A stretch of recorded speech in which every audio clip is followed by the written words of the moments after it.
রিমির মা, আমি জঙ্গলে কাঠ কাটতে যাচ্ছি। আচ্ছা ঠিক আছে, সাবধানে যাও। আজকে জঙ্গলে কোনো ভালো সারওয়ালা কাঠই পাচ্ছি না। এই তো, এই গাছটা মনে হচ্ছে ভালোই হবে। কোথাও তো আর গাছ পাচ্ছি না, এটাই বরঞ্চ কেটে নিয়ে যাই।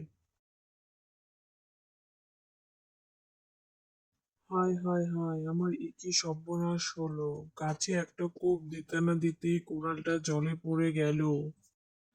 আমার কি হবে এখন? সংসারের অবস্থা এমনি ভালো না, একটা কুড়াল আমি এখন কিভাবে কিনবো? কেঁদো না রবি, এই নাও তোমার কুঠার। এই সোনার কুঠারটা কি তোমার? না না পরি দিদি, এই সোনার কোঠার আমার নয়। আমার তো শুধু একটা কাঠের কোঠার। একটু ভালো করে দেখো তো রবি, এই রূপার কুঠারটা তোমার কিনা। না না পরি দিদি, এই রূপার কোঠার আমার না। আমার শুধুমাত্র একটা কাঠ কাটা কোঠার। আচ্ছা বুঝলাম, এটা দেখো তো, এটা তোমার কিনা।